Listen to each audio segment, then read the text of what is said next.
आस्तिक दर्शन के वैज्ञानिक आधार। एक प्रश्न का सही उत्तर भी सदैव एक होता है, दो नहीं। यदि उत्तर दो हो तो उनमें से एक का असत्य होना अवश्यंभावी है, इनएविटेबल है। यह एक बात हुई। जिसका उत्तर सही होता है वह उत्तीर्ण, विद्वान और विचारवान घोषित किया जाता है। जिसका हल त्रुटिपूर्ण होता है यह माना जाता है कि उसका अध्ययन अपूर्ण रहा या दूसरी बात हुई। एक एक नियम से इन दोनों बातों को यूं भी कहा जा सकता है कि विद्वान, विचारवान एवं अध्ययनशील व्यक्तियों के निष्कर्ष मान्य होने चाहिए और जिन्होंने किसी विषय का स्पर्श नहीं किया उनके उत्तर से संतुष्ट नहीं होना चाहिए। परमात्मा का अस्तित्व है या नहीं, इस बात की पुष्टि के लिए यदि उपर्युक्त सिद्धांत को कसौटी पर कसे तो लगता है कि मात्र सतही ज्ञान वाले या निषेध बुद्धि व्यक्तियों ने ही उपर्युक्त मान्यता का खंडन किया है।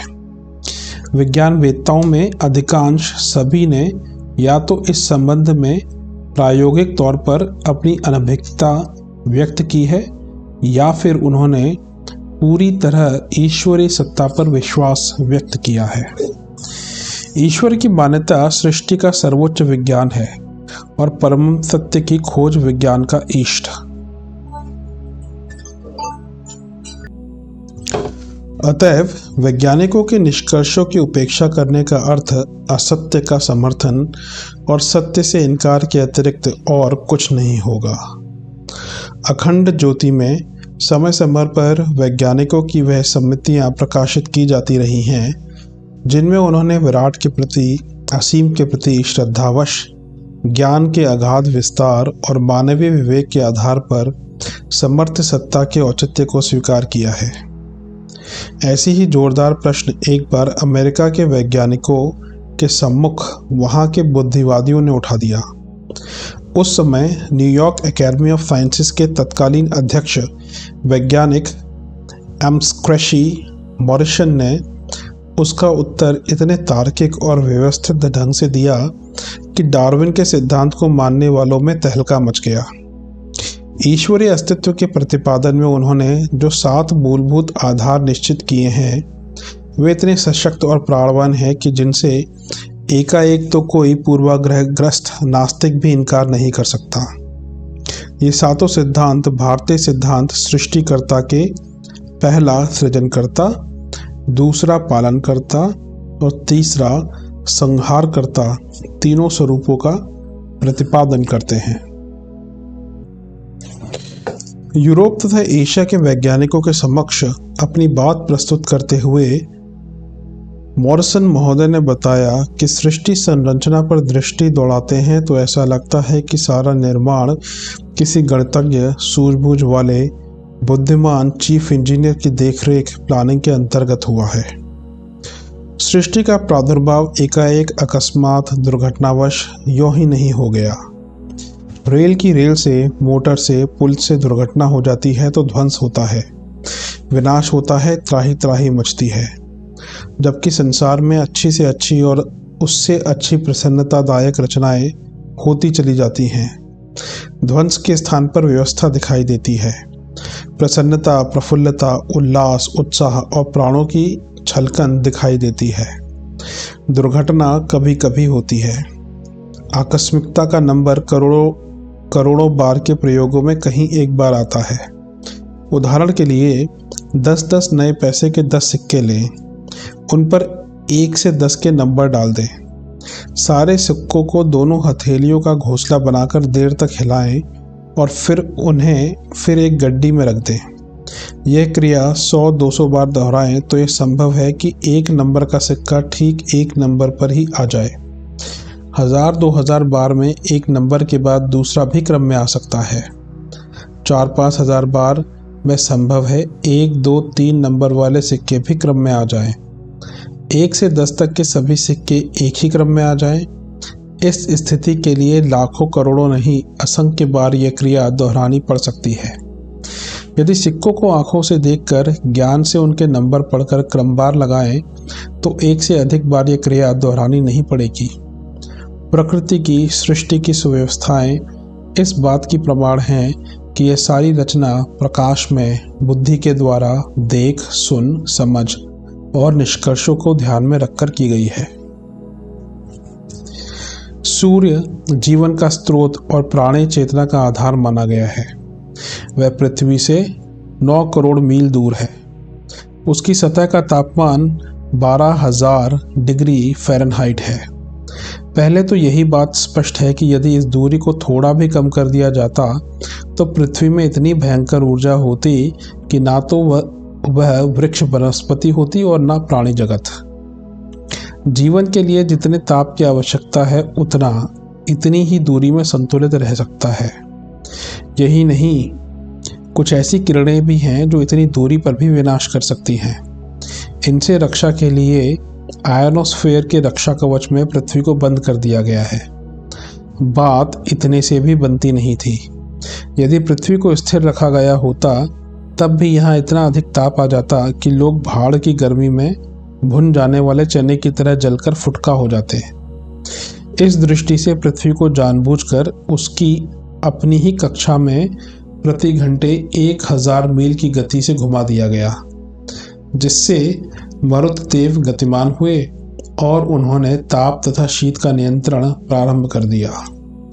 कदाचित इस गति को 1000 मील की अपेक्षा 100 मील प्रति घंटे कर दिया गया होता तो इसका अर्थ यह होता कि पृथ्वी के दिन और रात 120 घंटे के होने लगते।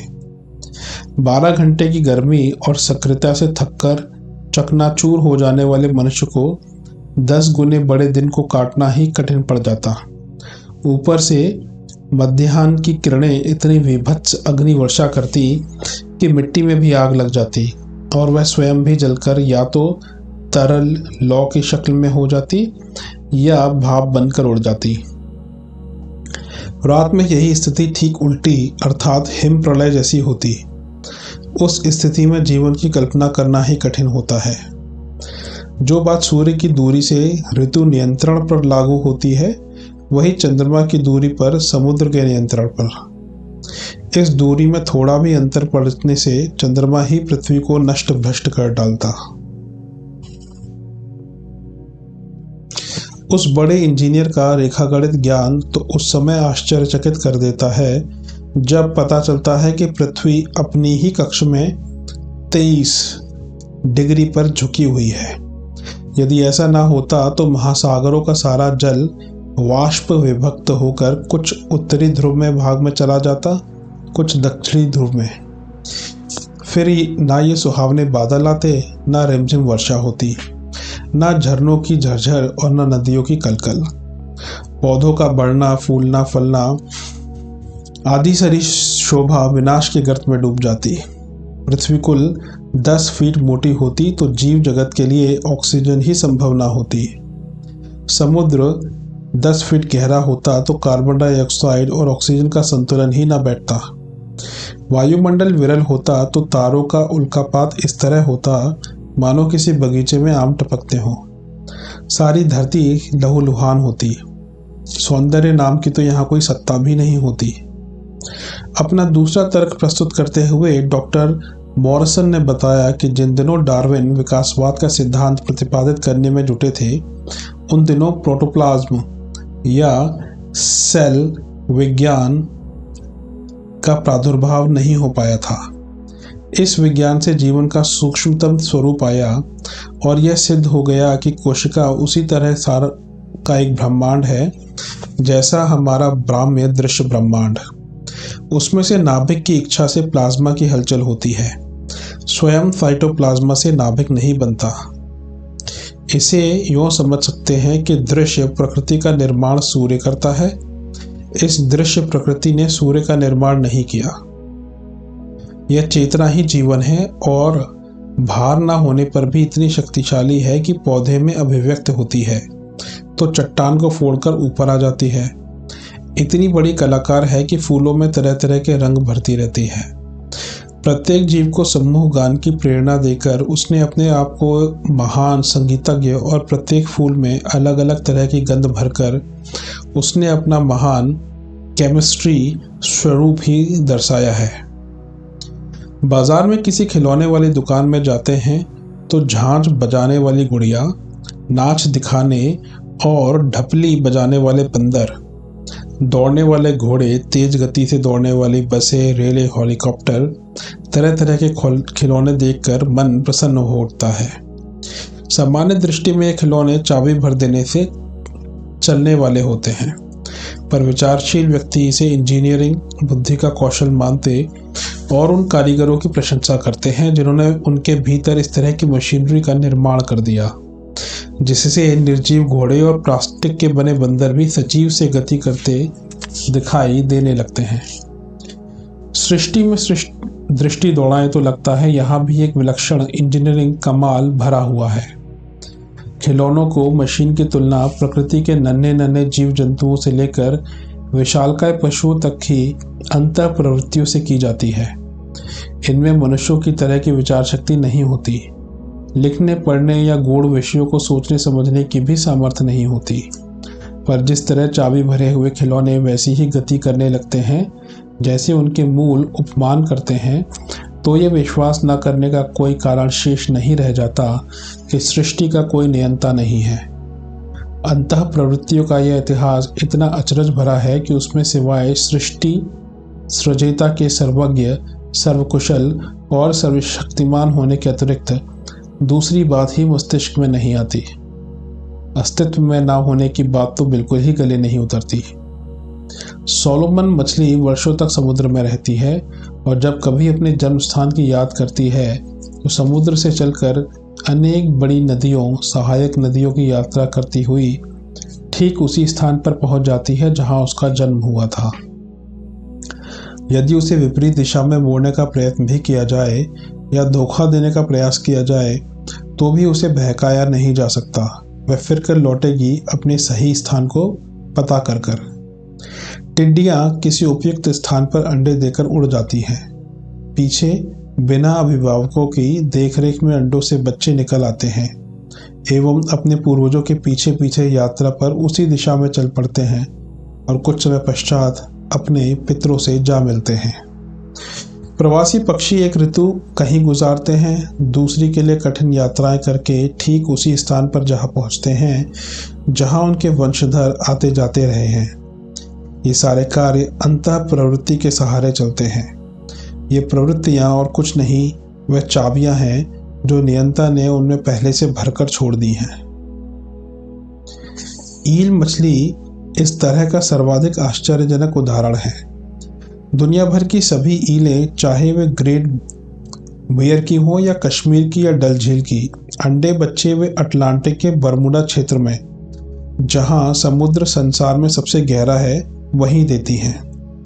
यह वही स्थान है जहां से पृथ्वी किसी ऐसे ब्रह्मांडीय शक्ति प्रवाह से जुड़ी है जहां आकाश में गया कोई भी जहाज आज तक लौटा नहीं। वे कहाँ अंतर्धान हो जाते हैं यह आज तक भी कोई जान नहीं पाया। झीलों की ईलें वहां से निकलने वाली नदियों से होकर समुद्र में और समुद्र से अटलांटिक महासागर तथा वहां से बरमूडा पहुंचती हैं। वहां बच्चे देकर अपने जीवन लीला समाप्त कर देती हैं। जिन मछलियों ने कोई भूगोल नहीं पढ़ी, जिन्हें महाद्वीपों का ज्ञान नहीं, वे ही ईलें यहाँ जन्म लेने के उपरांत अपने माता पिता के देश चल देती हैं और बड़े बड़े महासागर पार कर ठीक वहीं जहाँ पहुँचती हैं जहाँ उनके माता पिता कभी जीवन यापन किया करते थे। ततैया की तरह का कीड़ा वाष्प ऐसा जीव है जिसके बच्चों को विकास के लिए जीवित जीव का ही मांस चाहिए, मृत का नहीं। वाष्प कीड़ा घास के कीड़े को पकड़ता है और उसे मिट्टी में इस तरह गाड़ देता है जिससे वह मरता नहीं वरन मूर्छित हो जाता है। इस तरह जीवित किंतु अचेतन घास के कीड़े से ही ये बच्चे अपना विकास कर लेते हैं। यह बुद्धि का खेल नहीं है, यह मात्र भरी हुई चाबी का खेल है। यदि बुद्धि की बात होती तो हाथी विधिवत खेती कर रहे होते, शेर अपने बच्चों के लिए विद्यालय खोले हुए होते, भेड़ियों की मनुष्य से मित्रता हो गई होती, बंदर बगीचों के मालिक हो गए होते। ठीक उसी तरह जिस तरह चाबी भरा घोड़ा आदमी को देशाटन करा सकता है, हर मनुष्य की अपनी रेलगाड़ी होती और हेलीकॉप्टर से कम में कोई यात्रा नहीं कर रहा होता। मनुष्य में बौद्धिक क्षमताओं की असीम संभावनाएं परमात्मा के अस्तित्व का चौथा बड़ा प्रमाण है। यह देखकर कि इस इलेक्ट्रॉनिक युग में मानवीय बुद्धि की तुलना में दुनिया भर के सारे कार्य कंप्यूटर करने लगे हैं, सभी हतप्रभ हैं। पर किसी भी तरह की बात का तात्कालिक, परिस्थितिजन्य तथा ऐसा उत्तर जिसमें भावनाएं और संवेदनाएं भी जुड़ी हो, वह नहीं दे सकता। शरीर की रचना जैसी मशीन नहीं। इस रूप में परमात्मा साक्षात अपनी ही चेतना का एक अंश मानवीय प्राणों में घोल दिया है। अब जबकि विज्ञान की एक नई धारा जेनेटिक्स का विकास हो रहा है, ये विलक्षणताएं और भी स्पष्ट होने लगी हैं।